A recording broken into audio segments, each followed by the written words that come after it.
அனைவருக்கும் வணக்கம். இன்று ஒரு புதிய தகவலுடன் அனைவரையும் சந்திக்கலாம் என்று கருதுகிறேன்.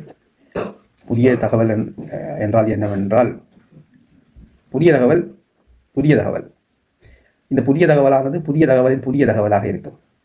புதிய தகவல்களிலிருந்து புதிய தகவல்களை கண்டுபிடித்து புதிதாக சொல்லுவதுதான் புதிய தகவல். உங்களுக்கு ஏதாவது இந்த நான் கூறிய விடயங்களிலிருந்து ஏதாவது புரிந்து கொண்டதா? இல்லைத்தானே? புரிந்திருக்க வாய்ப்பில்லை. இதுதான் எங்களுடைய கொள்கை. இந்த கொள்கை தான் எங்களுடைய கட்சியின் கொள்கை. அதாவது, நாங்கள் போட்டியிட இருக்கும் தொகுதிகள் எல்லாவிடமும் நானே போட்டியிடுகிறேன். நான் ஒரு தலைவர், இவர் ஒரு தலைவர், அவர் ஒரு தலைவர், பின்னால் நிற்பவர் ஒரு தலைவர், முன்னால் நடந்து போவர் ஒரு தலைவர், ஒவ்வொரு வீட்டிலும் தலைவர் இருக்கிறார். இதுதான் எங்களுடைய கொள்கை. இந்த கொள்கையின்படி நீங்கள் எங்களுக்கு வாக்களிக்க வேண்டும். நீங்கள் வாக்களித்து வாசலில் நின்று வாய் பார்க்க வேண்டும், மரத்தில் ஏற வேண்டும், மின்கம்பத்தில் ஏற வேண்டும், கூக்காட்ட வேண்டும், கூட்டங்களில் வந்து கூச்சலிட வேண்டும்.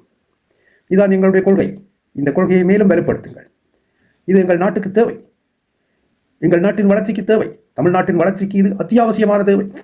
எங்களுடைய கொள்கை புதிதாக எதுவும் தெரியாதவர்களை உருவாக்குவது. இதுதான் எங்களுடைய வளர்ச்சியின் படிக்கல். இந்த கொள்கையின்படி தமிழ்நாட்டு இளைஞர்களை நாங்கள் வெளிப்படுத்தும் போது தமிழ்நாடு மென்மேலும் வளர்ச்சி அடையும் என்று நான் நம்புகிறேன்.